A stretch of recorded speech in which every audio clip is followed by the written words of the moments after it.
pack your belongings and get out immediately. I need your cabin this weekend for my book club retreat. She didn't ask. She commanded, then threw $200 at my feet like I'm some squatter. I'm Lucian, chainsaw warm in my hands, watching this woman in designer heels march onto my grandfather's mountain land and demand I leave for her book club weekend. Ma'am, you're trespassing. You have Out comes her phone, fake papers fluttering. Emergency Community Resource Provisions, Section 12. You have until Friday. I chuckled at the homemade legal gibberish. You printed those at Kinko's. Her mask slipped completely. Phone to ear. 911. Property owner refusing compliance with lawful community acquisition. Sirens already echoing through the pines. This woman just weaponized emergency services because I wouldn't hand over my family's 80-year legacy for her wine and cheese retreat. What she doesn't know could destroy her entire empire. What would you do? Drop your location? I read every comment. Let me back up and explain how I ended up in this complete shit show. Sorry, this community cooperation opportunity. I'm Lucian Wade, 45, union electrician from Denver. Spent 20 years wiring office buildings where rich people complain about outlet placement while I'm crawling through ceiling tiles. But weekends? Weekends belong to my grandfather's cabin up in Pine Brook Mountain. 2 hours of winding roads that lead to the only place where nobody cares if my truck is the wrong color. Samuel Wade built this place in 1943 with his own hands after returning from the Pacific Theater. Solid timber frame, stone foundation, every board cut and fitted by a man who understood that some things are meant to last longer than a Hollywood marriage. The smell of cedar still fills every room, mixing with decades of wood smoke and family memories that no real estate agent could ever appraise. When Grandpa died 3 years ago, he left me more than just the cabin. He left me his stories, how he donated the surrounding land for community development in the late 40s, working with city planners to create what eventually became Pine Brook HOA. Back then, it was families helping families, veterans building a quiet mountain community where kids could actually be kids without violating 17 different aesthetic codes. The cabin sits on 2 pristine acres, surrounded by towering pines that have watched 4 generations of Wades learn to fish, hunt, and split firewood without needing permits. My dad taught me to drive on that gravel driveway. I taught my son Jake the same thing before the divorce scattered our family like a politician's promises. These days, I come up most weekends to work with my hands, repairing the old workshop Grandpa added in the 60s, restoring antique furniture I find at estate sales, breathing air that doesn't taste like diesel fumes and broken dreams, the crunch of pine needles under work boots, the distant sound of wind through old growth trees. It's therapy that doesn't require insurance approval. But Pine Brook has changed more than a teenager's mood. Enter Bethany Cromwell, 52, real estate agent extraordinaire and HOA president for the past 3 years. Moved here from Malibu with big plans to elevate the community aesthetic. Translation: make everything beige, expensive, and as soulless as a corporate boardroom. Since taking over, she's banned pickup trucks from driveways, mandated neutral house colors, and eliminated the community garden because it was inconsistent with our luxury mountain vision. Now, her own house sits on prime lakefront property, a sprawling modern monstrosity with floor-to-ceiling windows that screams, "I have money and absolutely no taste." The thing looks like a glass box that fell off a truck and nobody bothered to pick it up. Bethany has a laser-focused talent for targeting blue-collar families. The Hendersons got violation notices for their work van, apparently plumbing trucks lower property values. Old Pete Martinez faced daily fines for his non-compliant flower garden until he finally sold and moved to Arizona, muttering Spanish curses that probably melted paint. Anyone who works with their hands, drives an older vehicle, or can't afford her vision of mountain luxury gets systematically squeezed out faster than ketchup from a near-empty bottle. But here's the beautiful irony about my property. It predates the HOA by 30 years. Grandpa was an original founding member when they incorporated in 1970, and his cabin was grandfathered in with special protected status. Every HOA rule, every architectural guideline, every petty restriction she dreams up while sipping her morning latte, legally meaningless on my land. Which brings us to last Saturday morning and the beginning of World War III. I'm splitting firewood for winter, chainsaw purring like a satisfied cat, when I hear the distinctive crunch of expensive tires on gravel. White BMW X5 parks right next to my truck like a shark circling a fishing boat. and out steps Bethany in full real estate agent regalia, business suit, designer heels, and that calculated smile that says, "I'm about to ruin your weekend in ways that would impress a medieval torture specialist." She'd clearly done her homework, knew I was recently divorced, knew I came up here to decompress, knew the cabin meant everything to me. What she didn't know was that Grandpa left more than just property in his will. He left documentation that could send her power trip into a death spiral. Monday morning hit me like a freight train carrying bad news and bureaucratic bullshit. I'm sitting in my kitchen, coffee still steaming, when the doorbell rings at exactly 7 a.m. Not a neighborly knock. The official, soul-crushing ring of someone delivering documents that will ruin your day. Standing there is a certified mail carrier with an envelope thick enough to choke a horse. Inside, a formal HOA violation notice that looked like it was drafted by lawyers who charge by the comma. Notice of architectural non-compliance. Unpermitted workshop structure addition circa 1960s. Non-compliant exterior wood staining. Natural weathered finish violates mandatory beige color standards. Daily fine, $500 until compliance achieved. Deadline for mandatory improvements, 30 days. Total estimated correction costs, $15,000. I actually laughed out loud. 15 grand to paint my grandfather's workshop beige and pretend the 60-year-old addition never existed. The woman had clearly lost her mind somewhere between Malibu and Mountain Air, but I'm not stupid. I know when someone's trying to squeeze me like a stress ball. First thing I did was take a personal day, told my supervisor I had family business to handle. Drove straight to the county records office, a building that smells like old paper and broken dreams, where they keep the real history instead of HOA fantasy fiction. The clerk, a woman named Helen who's worked there since the Carter administration, helped me dig through the archives. My cousin Derek, who's a paralegal, once told me that properties predating HOA formation usually have special protection, something about grandfathered rights that HOAs can't touch. Turns out he was absolutely right. We found pure gold buried in those dusty files. Original 1943 property deed, signed by Samuel Wade in handwriting that looked like it could cut glass. Documentation showing the cabin predates the HOA incorporation by 27 years. Historical photos of Grandpa working with city planners, designing the entire neighborhood layout around his existing property. The man was literally one of the founding fathers of this community. But here's where it gets interesting, and by interesting, I mean infuriating. I email Bethany copies of all the historical documents, thinking this would end her little power trip faster than a carnival ride with broken safety equipment. Professional, polite, just the facts. Dear Ms. Cromwell, please find attached documentation establishing this property's grandfathered status. All structures predate HOA authority. Respectfully, Lucian Wade. Her response arrived 2 hours later like a slap in the face wrapped in legal jargon, and it completely blindsided me. Instead of backing down like any reasonable person would, she doubles down harder than a Vegas gambler with house money. Claims my grandfathered status expired due to non-continuous family occupancy during the years between Grandpa's death and my inheritance. Threatens an emergency HOA board meeting to declare the cabin abandoned property subject to community acquisition. The smell of desperation was stronger than the pine sap still stuck under my fingernails. But wait, it gets worse. She implies that her friend Coleman Reeves, the city building inspector, will be conducting a routine safety assessment next week. And somehow I get the feeling this inspection might discover critical safety violations requiring immediate demolition. Amazing how threats sound so much more civilized when you wrap them in bureaucratic language, isn't it?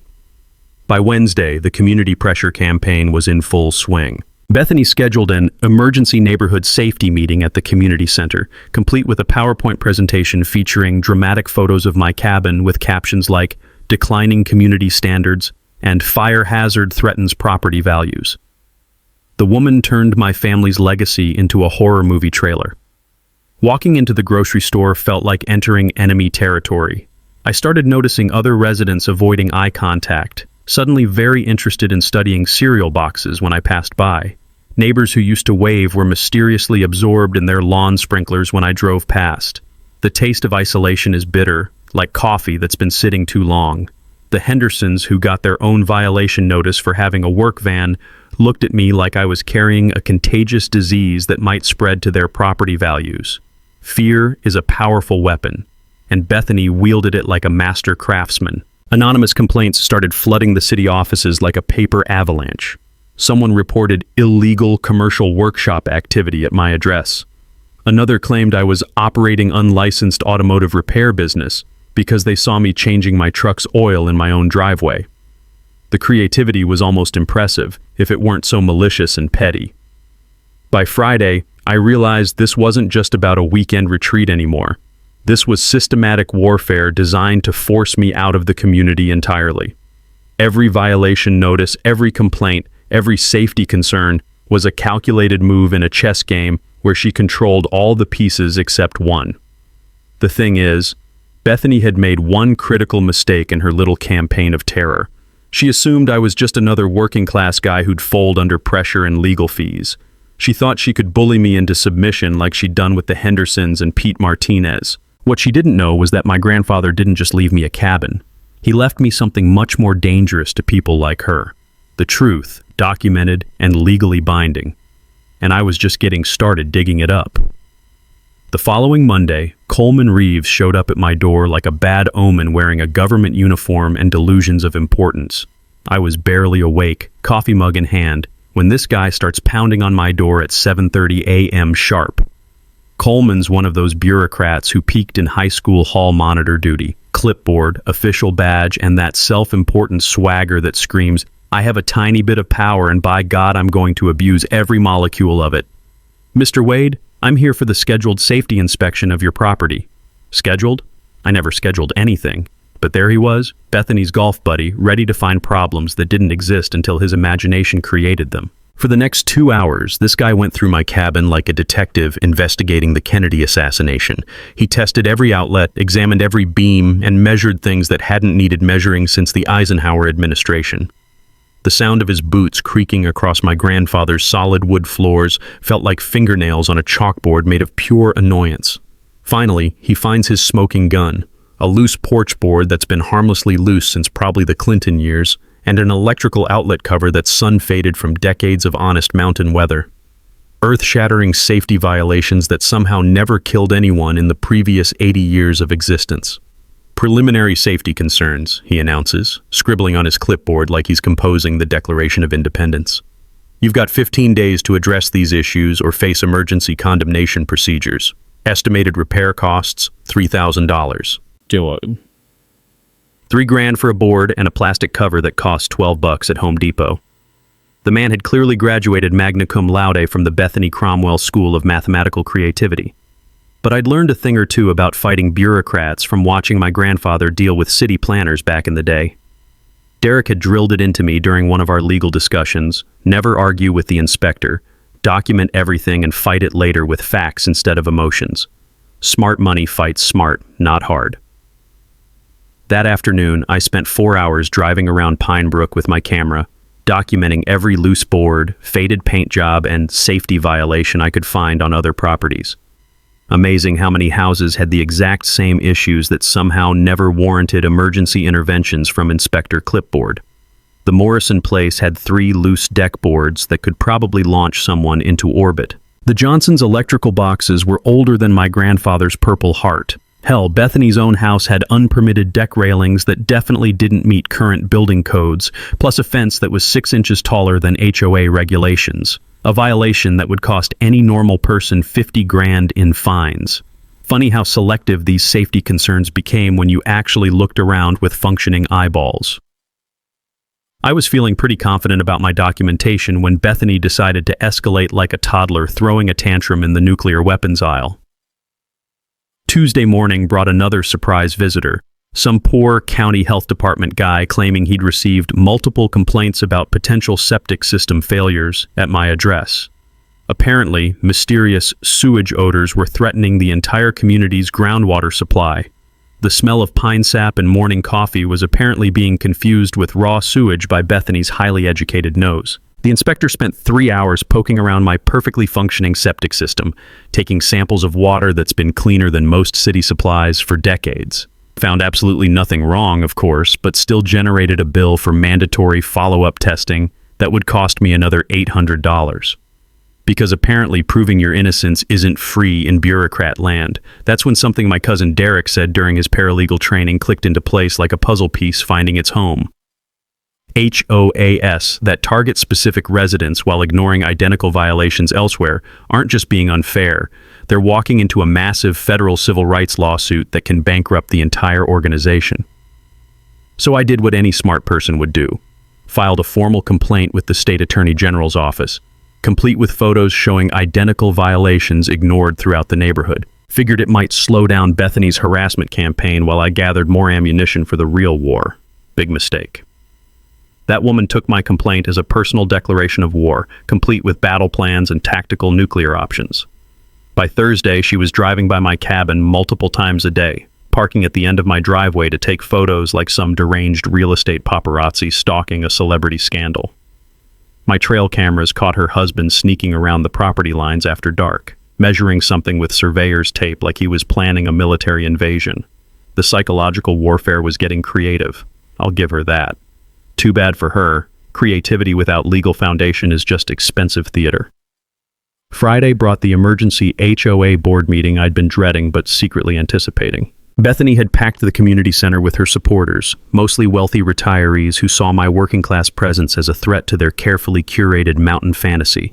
But sometimes, the past has a funny way of biting the present right in its entitled ass. The following week, Bethany brought out the legal heavy artillery like she was preparing for the invasion of Normandy.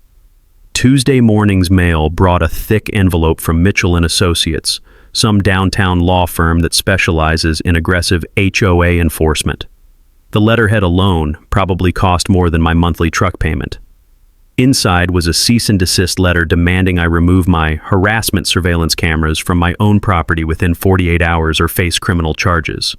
Apparently, documenting someone trespassing on your land is now considered stalking.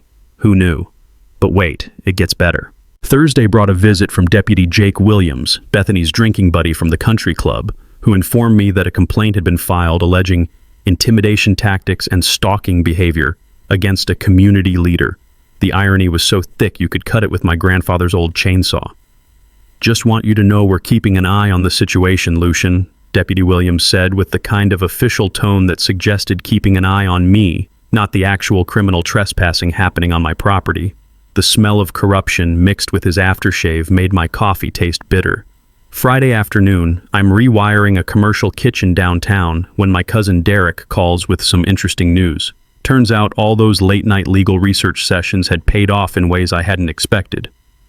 "Lucian, you need to get home and check your property boundaries," Derek said, his paralegal excitement practically vibrating through the phone. "I found something in the county archives that's going to blow your mind." I left work early, drove up to the cabin, and met Derek with a metal detector and some very old survey equipment. What we discovered in the woods behind my workshop changed everything. Original 1943 survey stakes, still standing like metal soldiers marking territory that belonged to Samuel Wade long before Bethany Cromwell was even a bad idea in someone's head. According to the historical survey, my grandfather's property extends 25 feet further east than the current fence line, which means Bethany's prized rose garden, the one she's won 3 HOA landscaping awards for, sits entirely on land that belongs to me. Her decorative fountain? Mine. Her hand-laid stone walkway? Also mine. The woman had been trespassing on my property while accusing me of harassment for existing on my own land. Derek was practically dancing between the survey stakes. "This is it, Lucian. This is the leverage we need. She's been improving your property without permission, which makes her liable for either rent or removal costs." But here's where it gets really interesting. That property line doesn't just affect her garden, it runs right through the HOA's main access road to the community center. Legally speaking, I could block access to their precious meetings anytime I wanted. The taste of victory was sweeter than my grandmother's apple pie. While Derek was getting the boundary survey officially certified, I started doing some digging into Bethany's professional credentials. Something about her aggressive tactics felt too polished, too systematic to be just personal vendetta. Turns out our HOA president had been busy. Real estate agents are required by state law to disclose any conflicts of interest when listing properties in communities where they hold leadership positions. Bethany had been listing houses in Pine Brook for 3 years without mentioning her HOA presidency once. She'd also been advertising the community as free from problematic elements and carefully curated for upscale residents, language that would make any civil rights attorney salivate like a starving man at a buffet. Derek suggested filing a complaint with the state real estate licensing board, but I had a better idea brewing like a perfect storm in my head. By the following week, Bethany's pressure campaign had reached levels that would impress a medieval torturer. Anonymous calls to my employer claiming I was unstable and potentially violent. Mysterious complaints to the IRS about unreported income from illegal workshop activities. Even a visit from animal control claiming someone reported dangerous dogs on my property. I don't own any dogs. Hell, I barely own a goldfish. The psychological warfare was impressive, but it also revealed something crucial. Bethany was getting desperate. Desperate people make stupid mistakes, and stupid mistakes create opportunities for people who know how to wait. Meanwhile, the community was starting to fracture along predictable lines. Longtime residents who remembered my grandfather were quietly supporting me, while newcomers with money and attitudes were rallying behind Bethany's vision of an exclusive mountain paradise. Janet Morrison slipped me a handwritten note after the grocery store encounter. Your grandfather helped my husband build our garage in 1967. Some of us remember who the real troublemakers are. The sound of community solidarity felt like music after weeks of legal warfare. But Bethany had one more card to play, and it was going to be bigger than anything she'd tried so far. I could see it in the way she smiled during our chance encounters, the kind of smile that suggested she thought she held all the aces in a game where the deck was stacked in her favor. What she didn't know was that my grandfather didn't just leave me survey stakes and property deeds. Samuel Wade was an Army Corps of Engineers veteran who understood something most people never learn. The best defense against future tyranny is documentation that can't be destroyed or ignored. And I was about to discover just how far ahead he'd been thinking. Sunday afternoon, I'm in the cabin basement looking for my grandfather's old toolbox when I notice something weird about the workshop wall. There's a section of paneling that doesn't quite match the rest, slightly different wood grain, like it was added later. Behind it, I find a metal strongbox that's been waiting 80 years for the right moment. Inside that box was my grandfather's insurance policy against exactly this kind of bullshit. The first document I pull out nearly stops my heart. Perpetual Recreational and Access Covenant, Pinebrook Mountain Community Development. Signed by Samuel Wade and the original developers in 1945, notarized and legally recorded with the county. But this isn't just some old property agreement. This is a nuclear weapon disguised as paperwork. The covenant grants the Wade family, that's me, permanent, unlimited access to every single common area in Pinebrook. The lake, the community center, the tennis courts, the hiking trails, even the fancy new playground Bethany had installed last year. All of it, forever, without any HOA fees or restrictions. But wait, it gets better. Much better. According to this document, my grandfather donated 40 acres of prime mountain land to create the community in 1945. The only condition? The Wade family maintains superior recreational rights in perpetuity. Every property deed issued since then, including Bethany's precious lakefront mansion, legally acknowledges this covenant. Derek's going to lose his mind when he sees this. I keep reading through Grandpa's careful handwriting, and the picture gets clearer. Samuel Wade wasn't just some generous veteran donating land out of the goodness of his heart. He was an Army Corps of Engineers officer who understood land development law better than most lawyers. He saw the future coming. HOAs, property restrictions, petty tyrants trying to control mountain communities. So he built legal protection right into the foundation of the neighborhood itself. There's more. Letters between Grandpa and the original developers show he specifically insisted that HOA formation could never supersede the original covenant. Any attempt to restrict Wade family access would void the entire development agreement and potentially revert the donated land back to the estate. Bethany's harassment campaign isn't just illegal, it's potentially catastrophic for the entire community. The smell of old paper and my grandfather's wisdom fills the basement as I realize what I'm holding. This isn't just about my cabin anymore. This is about whether one entitled real estate agent can override the legal foundation of an entire mountain community. But the real bombshell comes in Grandpa's personal notes, written in pencil on engineer's graph paper. Future generations will face pressure from people who believe money equals authority. This covenant ensures the Wade family can never be pushed around by petty tyrants who forget where their community came from. The man literally predicted Bethany Cromwell in 1945. Derek had always told me that covenants run with the land, meaning they're permanently binding on all future property owners, no matter how much money they have or how many lawyers they hire. But I never understood the full implications until now. According to this documentation, I have more legal rights to community facilities than the HOA president herself. Bethany's book club meetings at the community center, they violate my priority usage covenant. Her architectural restrictions on my property, legally meaningless and potentially criminal interference with established property rights. Every violation notice, every fine, every harassment tactic she's used has been a federal civil rights violation disguised as HOA enforcement.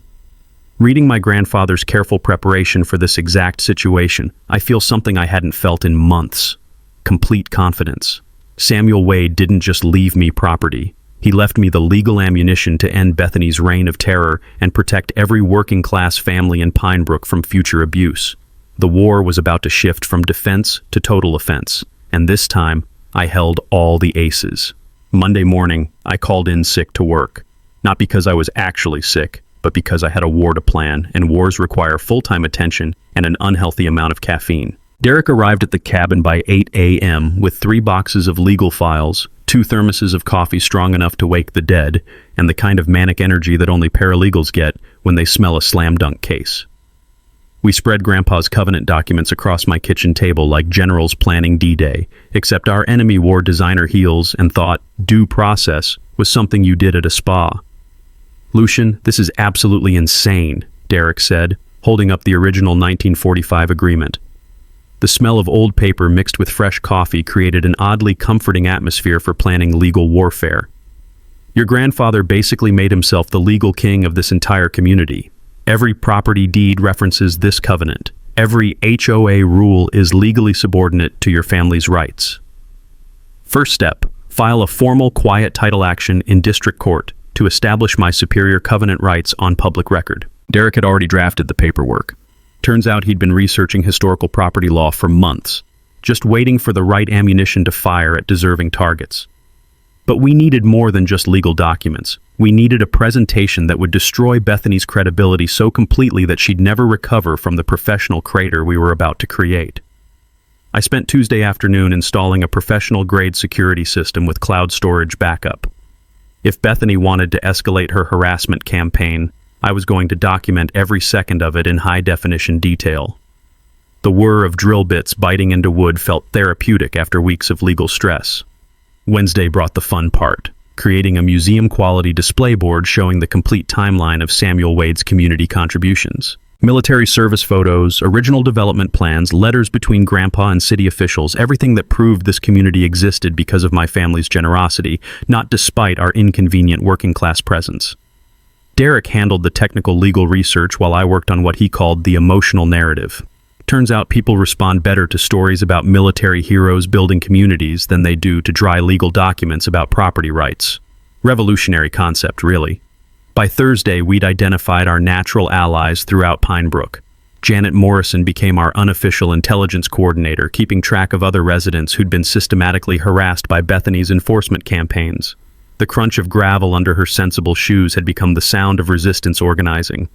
The Hendersons got 17 violation notices in 6 months, Janet reported during our kitchen strategy session. Pete Martinez was fined over $3,000 for growing tomatoes in his backyard, and the Kellys were forced to sell after Bethany claimed their teenage son's truck violated commercial vehicle restrictions. Apparently, feeding your family and driving reliable transportation were now violations of community standards. The woman's creativity with oppression was almost admirable, if it weren't so sociopathic. Friday afternoon, Derek dropped the nuclear option on my kitchen table, a comprehensive federal civil rights lawsuit under Section 1983, targeting both Bethany personally and the HOA for enabling systematic discrimination against working-class families. "This isn't just about property rights anymore," Derek explained, his paralegal excitement reaching levels that probably violated several workplace safety standards. "This is about constitutional protection for economic classes, Bethany's been using HOA authority to systematically remove blue-collar residents from an affluent community. That's textbook civil rights violation with a side order of economic discrimination. But here's where my grandfather's military training really showed its value. Samuel Wade had taught me that the best battles are won before the first shot is fired, preferably while your enemy is still congratulating themselves on their superior strategy. I spent the weekend researching Bethany's professional vulnerabilities. Real estate agents live and die by their reputations, and her license required ethical disclosures she'd been systematically violating for 3 years. Derek helped me draft a comprehensive complaint to the state licensing board, complete with evidence of undisclosed conflicts of interest and discriminatory advertising practices. The smell of justice brewing was better than any coffee I'd ever tasted, and I'd tasted some pretty excellent revenge coffee in my time. Sunday brought the media strategy session. The local newspaper editor, a Vietnam veteran named Tom Bradley, was very interested in Samuel Wade's military service story and community development legacy. Turns out patriotic veteran builds community, then grandson fights off entitled California transplant plays really well with mountain newspaper readers who remember when communities meant something. Derek suggested involving the County Historical Society, which jumped at the chance to designate the cabin as a registered landmark. Nothing says historical significance like official government recognition that your property predates all the bureaucratic bullshit trying to destroy it. By Monday, we had everything coordinated. Legal documents filed, media contacts established, community allies organized, and expert witnesses confirmed. The next HOA meeting was scheduled for Thursday evening, and Bethany had no idea what was about to hit her like a legal freight train carrying 80 years of Wade family justice. The stage was set for the most expensive lesson in American property law that Pinebrook had ever witnessed. Tuesday morning brought news that made my coffee taste like liquid anxiety mixed with impending doom. Bethany's attorney had warned her that my covenant documentation was legally bulletproof, and she was officially panicking like a tourist who just realized they're lost in bear country. Her response? Double down on the crazy like she was betting her life savings on a slot machine that only pays out in lawsuits and public humiliation. Within 48 hours, code enforcement was driving by my cabin every few hours, taking photos of imaginary violations with the dedication of paparazzi stalking celebrities. I counted 7 different official inspections in 2 days: fire department, building department, environmental health, even animal control looking for the mysterious, dangerous dogs I apparently owned in their parallel universe, where reality goes to die. The harassment had gone from systematic to absolutely frantic, like watching someone try to put out a house fire with a squirt gun and pure determination. Wednesday afternoon, Derek called with an update that made my blood pressure spike into astronaut training territory. Lucian, she filed a complaint with the city claiming your cabin violates residential zoning because of commercial woodworking operations. She's demanding immediate cessation of all workshop activities. Commercial woodworking operations? I restore antique furniture as a hobby on weekends. The woman was apparently confusing my stress relief with some kind of industrial lumber mill conspiracy. Maybe she thought I was secretly running a furniture cartel out of my grandfather's workshop. But here's where it gets really interesting. And by interesting, I mean completely insane in ways that would impress a mental health professional. Thursday morning, I'm drinking coffee and reading the newspaper when I notice a black sedan parked across the street. Guy in a cheap suit sitting there for 2 hours taking notes and making phone calls like he's conducting surveillance on an international crime syndicate. When I walk outside to get my mail, he drives away like his pants are on fire and someone's chasing him with a garden hose. Private investigator. Bethany had hired someone to dig up dirt on my personal life. The smell of desperation was getting stronger than the pine sap permanently embedded under my fingernails. But here's the mini twist that caught me completely off guard. Derek called that afternoon to tell me the investigator hadn't just been watching me. He'd been contacting my coworkers, my ex-wife, even my elderly mother, fishing for anything that could paint me as unstable or dangerous. The guy asked your mom if you'd ever shown signs of violent tendencies toward authority figures, Derek reported, barely containing his outrage. Your 78-year-old mother, Lucian, the woman who still sends you care packages. That crossed a line I didn't even know existed.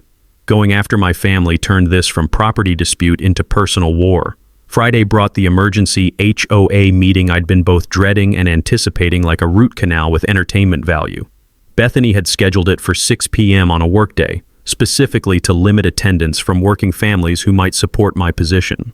She'd also packed the community center with outside supporters, HOA presidents from neighboring communities who saw my case as a threat to their own petty kingdoms. Clever strategy, if she hadn't forgotten that retired people have nothing but time to attend meetings and cause trouble for people who deserve it. I arrived early to find the parking lot already half full, and not with the faces I'd expected. Janet Morrison had organized a quiet rebellion of longtime residents, people who remembered Samuel Wade building this community with his own hands, people who were tired of watching their neighbors get systematically harassed into leaving like refugees from their own neighborhood. The smell of rebellion mixed with Janet's homemade cookies created an oddly festive atmosphere for what was about to become a legal execution with refreshments. Bethany entered the community center like a general arriving at a battle she was certain she'd already won through superior firepower and tactical brilliance. Professional presentation materials, backup documents, even a court reporter she'd hired to create an official record of my supposed violations. She'd prepared a PowerPoint presentation that would have impressed corporate lawyers and bankruptcy courts. Emergency property acquisition, protecting community standards. Slide after slide of my cabin portrayed as a community threat, complete with dramatic music and professional graphics that probably cost more than my truck. The woman had turned harassment into performance art with a budget that could fund a small war in a developing nation. As residents filed into the meeting room, I noticed something that made my heart rate spike with anticipation, mixed with pure satisfaction. Tom Bradley from the newspaper was there with a photographer. Professor Brighton from University of Denver had arrived with a briefcase full of constitutional law precedents. Even a few veterans from the American Legion were sitting in the back rows, wearing their service pins and expressions that suggested they weren't there for Janet's cookies. Bethany noticed the unexpected audience composition, and her confident expression started cracking like cheap paint on expensive lies. The trap was set, the evidence was prepared, and the community was about to witness the most expensive PowerPoint presentation in HOA history. The weekend before the final showdown, Bethany went completely nuclear in ways that would have impressed military strategists and alarmed mental health professionals. Saturday morning brought the most desperate move yet. She showed up at my cabin with a briefcase full of cash, looking like a mobster trying to buy silence except with better shoes and worse judgment. "Lucian, let's end this nonsense," she announced, standing on my porch like she owned it. $75,000 cash for immediate sale and permanent departure from Pine Brook. Clean, simple, everyone wins. Bache, 75 grand to abandon my family's legacy and disappear like some kind of witness protection program for inconvenient property owners. When I laughed and told her to get off my property, her mask slipped completely. "You have no idea what you're dealing with," she hissed, her real personality finally showing through the real estate agent veneer. "I will destroy your reputation and livelihood in this community. You'll never work in this county again." The smell of pure entitlement mixed with expensive perfume was nauseating.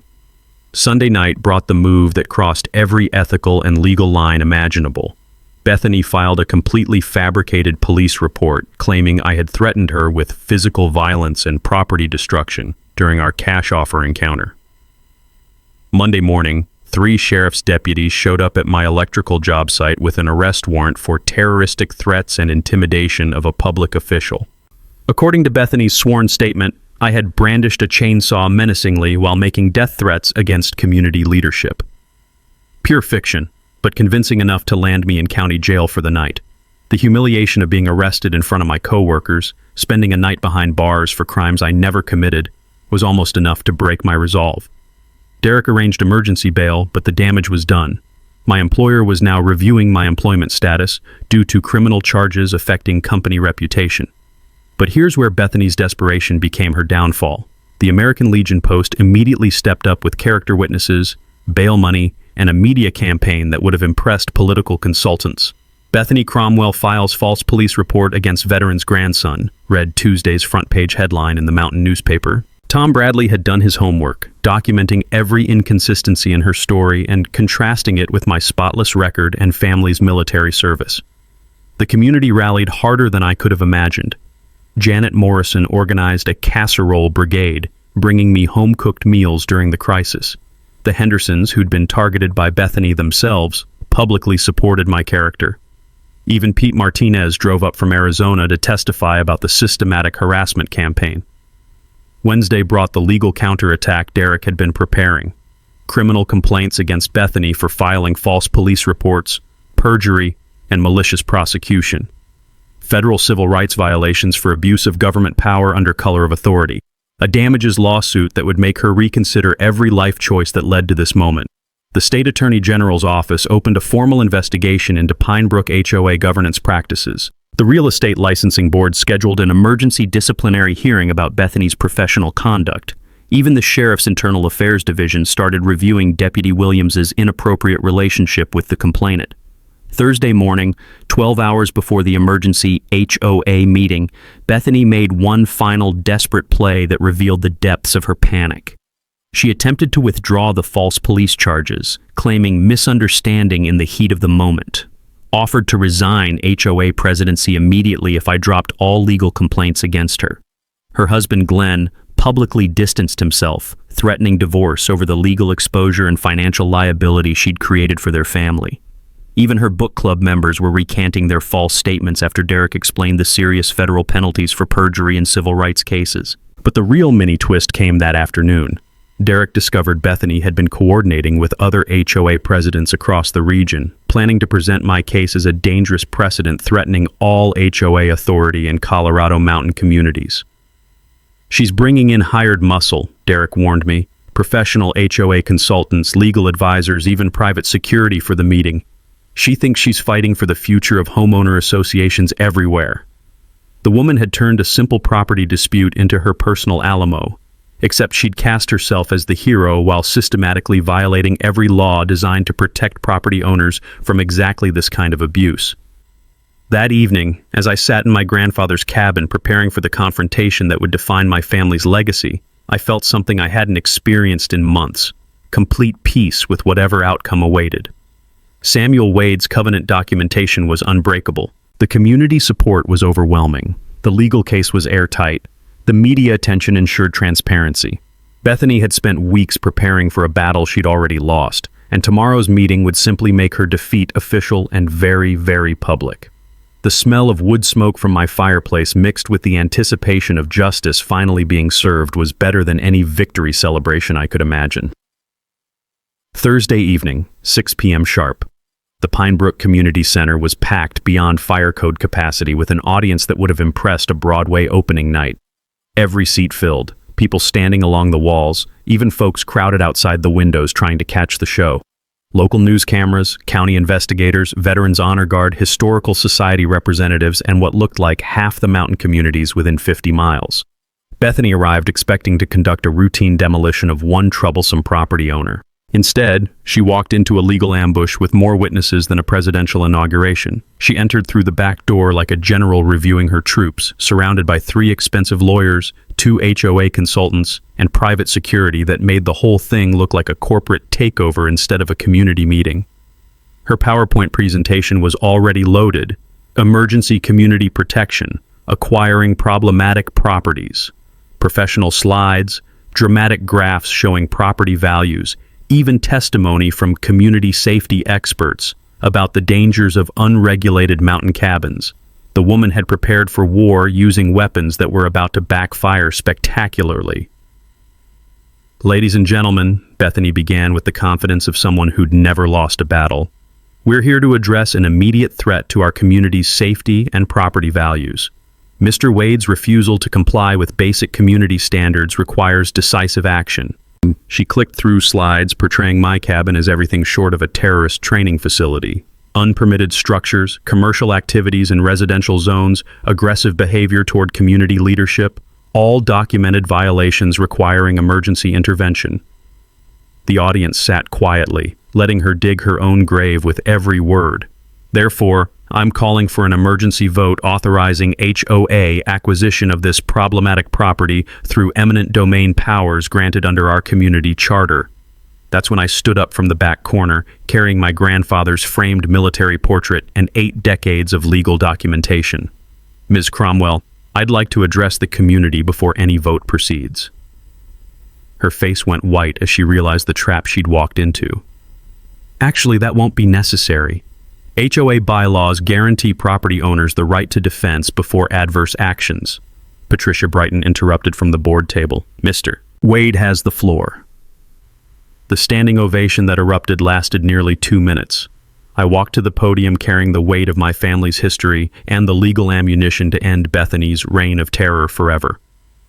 My name is Lucian Wade, and this is my grandfather Samuel Wade, decorated Pacific Theater veteran and founding father of this community. I projected the original 1945 photograph showing Grandpa personally designing the neighborhood layout, donating 40 acres of prime mountain land for community development. What Ms. Cromwell doesn't know, apparently didn't research before filing false police reports and harassment campaigns, is that my family built this community. Literally. My grandfather donated the land you're sitting on right now. Murmurs rippled through the crowd as I displayed the Perpetual Recreational Covenant, the legal document that gave Wade family superior rights to every common area in Pine Brook. This covenant grants my family permanent, unlimited access to all community facilities. The lake, this community center, the tennis courts, hiking trails, all of it forever, without HOA fees or restrictions. Derek stepped forward with the quiet title action and constitutional law documentation. Every harassment campaign, every violation notice, every attempt to restrict my property rights has been a federal civil rights violation, I continued, my voice gaining strength from 80 years of family justice. Professor Brighton rose from her seat. As constitutional law expert, I can confirm that systematic harassment campaigns targeting economic classes constitute clear civil rights violations under federal statute. That's when Bethany completely lost it. "This is fabricated nonsense," she screamed, her professional composure shattering like cheap glass. "Lucian Wade is a dangerous troublemaker destroying our community property values. These documents are fake. I demand immediate police intervention." The meltdown was spectacular. Face red, voice cracking, pointing accusingly while 3 news cameras captured every unhinged moment for broadcast to the entire region. "Ma'am," Sheriff Deputy Martinez said calmly, "you're the one facing criminal charges for filing false reports." The community center erupted. Standing ovation, applause, even some cheering from the veterans section. Multiple residents stood to share their own stories of Bethany's systematic harassment campaigns. Board member Patricia called for immediate vote rescinding all violations against my property. Unanimous approval. Then a vote calling for Bethany's resignation. Also unanimous. The mic drop moment came when I announced the Samuel Wade Community Defense Fund, using anticipated lawsuit settlements to provide free legal aid for future HOA harassment victims. My grandfather built this community to protect working families, not exploit them. This fund ensures no one else faces what we've experienced here. Bethany was finished, criminally, professionally, and socially destroyed by her own greed and entitlement, broadcast live to anyone who cared about justice winning over petty tyranny. The American flag hanging behind me seemed to wave a little prouder as 80 years of Wade family legacy was finally, completely vindicated.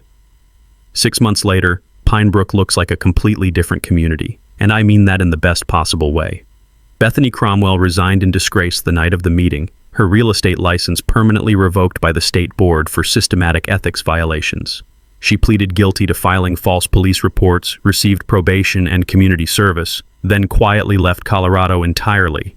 Last I heard, she was selling insurance in Nevada, probably terrorizing some new community with her special brand of entitled misery. The new HOA board, led by Patricia Brighton and Janet Morrison, operates with actual transparency and common sense. They rescinded all the petty restrictions Bethany had imposed. Pickup trucks are welcome in driveways again. Flower gardens can contain actual colors, and the community garden has been restored to its full glory.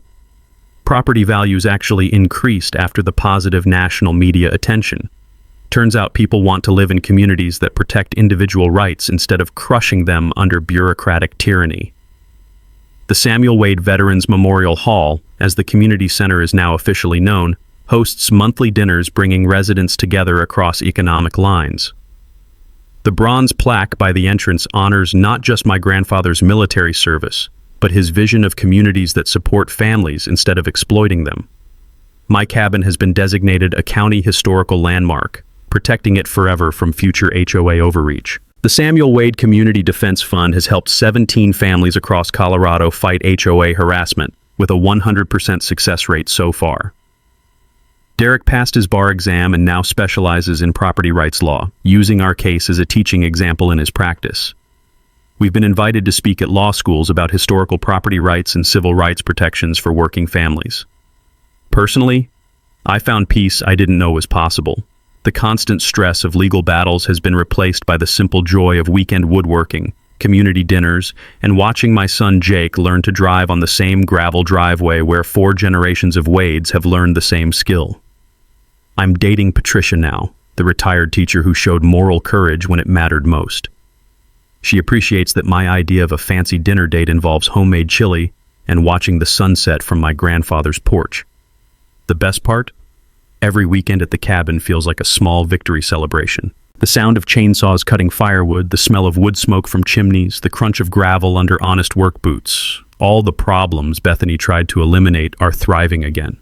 Last month, the Colorado State Legislature passed the Property Rights Protection Act, directly inspired by our case. The law requires independent oversight for all HOA enforcement actions, mandatory civil rights training for board members, and full disclosure of grandfathered property rights in real estate transactions. Other states are considering similar legislation. Sometimes standing up to one petty tyrant creates ripple effects that protect thousands of families you'll never meet. But the real victory is simpler than legal precedents or legislative changes.